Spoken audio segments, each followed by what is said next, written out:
Hello students, आशा करती हूँ कि आप सारे लोग बहुत अच्छे होंगे और सभी अपने घरों में एकदम से सुरक्षित होंगे।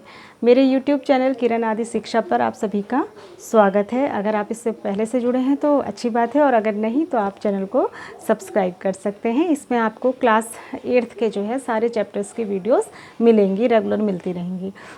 हम लोग जो है NCERT क्लास 8th का एक नया चैप्टर नंबर 5 जो है आपकी बुक में, NCERT की बुक में डेटा हैंडलिंग, उसको स्टार्ट करने जा रहे हैं। इसको हम 4-5 वीडियोस में पढ़ेंगे, पार्ट 1 पार्ट 2 इस तरीके से। तो आप रेगुलर वीडियोस को देखिए, और अगर कोई क्वेरीज होती है, समझ नहीं आता है, तो आप मुझसे वीडियो पे कमेंट करके पूछ सकते हैं। तो हम शुरू करते हैं। चैप्टर का नेम है डेटा हैंडलिंग, ठीक है। तो इसका मतलब क्या होता है, पहले देखिए डेटा हैंडलिंग का मतलब समझिए आप। डेटा हैंडलिंग, ठीक है, डेटा हैंडलिंग। तो डेटा हैंडलिंग में दो चीज़ें हैं। एक है डेटा। डेटा का मतलब क्या होता है? डेटा का मतलब होता है मीनिंगफुल इंफॉर्मेशन। कोई भी ऐसी इन्फॉर्मेशन जो हमारे लिए मीनिंगफुल हो, जिसका कुछ मतलब हो, वो डेटा कहलाता है। ऐसा नहीं कि कुछ भी जो है जो मीनिंगफुल ही ना हो, कुछ भी इन्फॉर्मेशन ऐसी नहीं, जो मीनिंगफुल हो, ठीक है, इन्फॉर्मेशन, उसको डेटा कहते हैं। हैंडलिंग का मतलब क्या है? हैंडलिंग का मतलब होता है मैनेज करना, ठीक है। मैनेज करना, क्या मतलब होता है हैंडलिंग का मतलब? मैनेजमेंट करना, मैनेज करना, या इसको जो है ऑर्गेनाइज करना भी कह सकते हैं, ऑर्गेनाइज करना, ठीक है।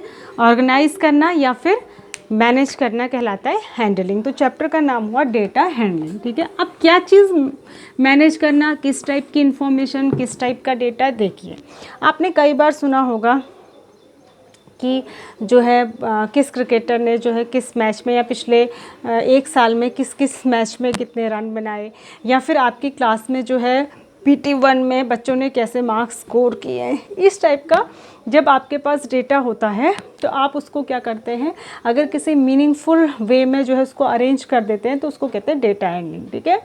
इसका एक एग्जांपल देती हूँ मैं आपको। हम डेटा हैंडलिंग करते कैसे हैं? सबसे पहले जब हमको डेटा हैंडलिंग करनी होती है तो सबसे पहले हम रॉ इन्फॉर्मेशन को इकट्ठा करते हैं, ठीक है। उसके बाद हम उसको मीनिंगफुल वे में अरेंज करते हैं। फॉर एग्ज़ाम्पल, अगर आपको चाय बनानी हो, ठीक है, तो अगर आपको चाय बनानी है तो पहले आपको उससे रिलेटेड मटेरियल इकट्ठा करना पड़ेगा, ठीक है। आपने जो है चीनी रख ली अपने पास, और पत्ती, चाय की पत्ती आपने रख ली, अदरक चाहिए तो अदरक रख लिया, काली मिर्च चाहिए तो काली मिर्च रख ली, पानी होना चाहिए, एक फ्राइंग पैन होना चाहिए जिसमें आप टी बनाएंगे, तो एक पैन होना चाहिए, सॉरी।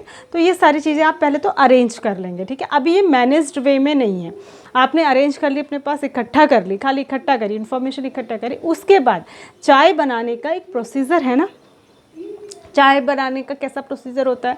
आप पहले जो है पैन को गैस के ऊपर रखेंगे, तो सबसे पहला काम क्या है, उसमें पानी डालेंगे, ठीक है। ऐसा तो नहीं करते हैं कि पैन को रख के उसमें पहले चीनी पत्ती डाल देते हैं, उसको जला लेते हैं, फिर पानी डालते हैं। नहीं, पहले हम पानी डालते हैं, फिर उसको पानी को खौलने देते हैं, फिर जब खौलता है उसमें पत्ती डालते हैं, फिर उसमें अदरक डालते हैं, फिर उसमें जो है आप चीनी डालते हैं, और लास्ट में उसमें दूध डालते हैं। फिर उसको बॉईल करना है। बॉईल भी कितनी देर करना है कि चाय का अच्छा टेस्ट आ जाए। तो इस तरीके से जो ये हमने करा, ये मैनेजमेंट है, ये अरेंजमेंट है, ठीक है। इसी को कहते हैं डेटा हैंडलिंग। इसका एक बहुत अच्छा एग्जांपल मैं आपको और देती हूँ कि मान लिया मैं आपसे कहूँ कि आप मुझे पता करके बताइए कि क्लास 8th में जितने भी सेक्शन हैं, उन क्लास 8th का मतलब, चाहे आपके यहाँ 2 सेक्शन है या 3 सेक्शन है, हो सकता है एक सेक्शन में अगर 40 बच्चे तो 40, और 42 सेक्शन है तो 80 होगा, ठीक है। आप मुझे बताइए कि बच्चों का मोस्ट फेवरेबल जो है पेट एनिमल कौन सा है। तो आप क्या करेंगे? मैं अगर आपको एक बच्चे को ये काम दे देती हूँ, ये प्रोजेक्ट दे देती हूँ, तो आप क्या करेंगे? सबसे पहले तो आप जो है उन 80 के 80 बच्चों के नाम एक लिस्ट में लिखेंगे, ठीक है, एक लिस्ट बनाएंगे।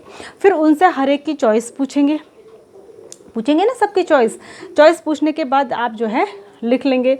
मान लिया पहले नंबर के बच्चे को कैट पसंद है, दूसरे नंबर के बच्चे को जो है डॉग पसंद है, तीसरे को भी डॉग पसंद है, चौथे को रैबिट पसंद है। इस तरीके से आप पूरी लिस्ट बनाएंगे 80 बच्चों की, ठीक है। तो आप क्या करेंगे, अगर मैंने आपसे डेटा मांगा है तो आप क्या वो 80 के 80 बच्चों की लिस्ट ले जाके मुझे पकड़ा देंगे कि मैम इसमें से देख लीजिए कि सबसे ज़्यादा जो है कौन से एनिमल को पसंद करते हैं बच्चे? नहीं, ठीक है। आप मुझे वो डेटा इस तरीके से देंगे कि बस मुझे एक नज़र में एक छोटा सा डेटा देंगे और एक नज़र में मुझे समझ में आ जाना चाहिए कि कौन सा मोस्ट फेवरेबल एनिमल है, ठीक है। तो वो आप क्या करेंगे, देखिए आप सबसे पहले वो लिस्ट आपने जो बनाई है 80 बच्चों की, उसमें आप किसी की हेल्प भी ले सकते हैं। आप क्या करेंगे, उसका एक टैली मार्क्स टेबल बनाएंगे। पहले टैली मार्क्स टेबल कैसे बनाएंगे आप, पहले आप एक छोटी सी टेबल बनाएंगे, ठीक है। उसमें अच्छा आप ये ध्यान देंगे उसमें कि ज़्यादातर जो बच्चे हैं उन सब की चॉइस या तो कैट है या डॉग है।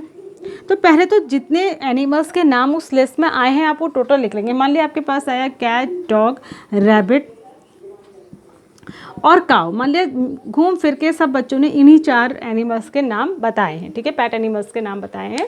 तो सबसे पहले तो आप नंबर ऑफ़ एनिमल्स के नाम इधर लिख लेंगे, ठीक है, जो जो भी उसमें रिपीट हुए हैं। उसके बाद आप यहाँ पर एक टैली मार्क्स बनाएंगे, टैली मार्क्स। अब टैली मार्क्स क्या होते हैं, टैली का मतलब होता है काउंट करना या मिलाना, ठीक है, काउंट करना या फिर इसको मिलाना भी कह सकते हैं, मतलब डेटा को मिलाना, ठीक है, रिकाउंट करना या मिलाना। तो आप क्या करेंगे कि उसके बाद टैली मार्क्स बनाएंगे। टैली मार्क्स का मतलब क्या है, मान लिया आप लिस्ट में देखते जा रहे हैं कि पहले बच्चे ने डॉग बोला है, फिर पहले आप एक ही को चेक करेंगे ना कि डॉग कितने बच्चों ने बोला। मान लिया आप काउंट कर रहे हैं उंगलियों पर, 1, फिर 2, फिर अब एक और डॉग वाला आ गया 3। तो इस तरीके से जब आप आएंगे तो आपसे गड़बड़ी हो सकती है, काउंट करने के लिए हो सकती है ना। तो आप क्या करेंगे, जैसे ही आपको एक मान लीजिए पहले आप कैट कर रहे हैं तो पहले आप सारे कैट वाले ढूंढेंगे कि कैट वाले कितने बच्चे हैं। तो आप ऐसे करके गिनेंगे तो आपसे मिस्टेक होने के चांसेस रहेंगे। तो आप क्या करेंगे, जैसे ही आपको पहला कैट वाला मिला आप एक लाइन खींच लेंगे, ठीक है। फिर आपको एक और कैट वाला मिला, फिर आप एक और लाइन खींच लेंगे, फिर एक और मिला तो आपने एक और खींच ली, एक और मिला तो एक और खींच ली।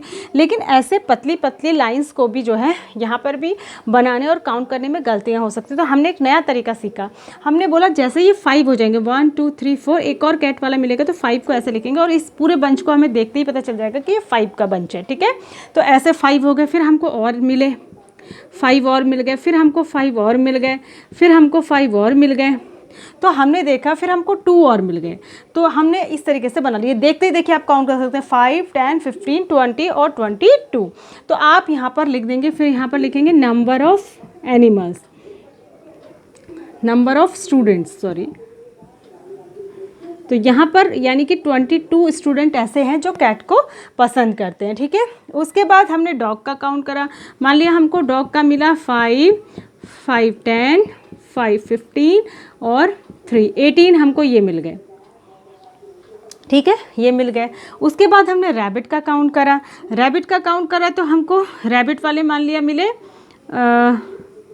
5 5 5 हम काउंट करते गए, 5 5 के बंच बनाते गए, मान लिया कि 15 हमको ये मिले। और काऊ का जब हमने काउंट करा तो मान लिया हमको काऊ वाले ये बच्चे मिल गए 5 5 5 10 15 20 25। तो ये कितने हो गए, ये टोटल करके अगर हम 80 स्टूडेंट्स के लिए डाटा चेक करें तो ये होना भी 80 चाहिए कुल मिला के। यहाँ पर जो टोटल आना चाहिए आपका कितना आना चाहिए, 80 आना चाहिए। टोटल कितना आना चाहिए, 85 5 10 80 90 20 का 0 2 2 4 5 6 7 8 80 आ गया ना। अगर हम बिल्कुल सही काउंट कर रहे होंगे लिस्ट से, अगर हम टैली ठीक कर रहे होंगे तो ये भी उतना ही आएगा जितने बच्चों का हमने डेटा तैयार किया है, ठीक है।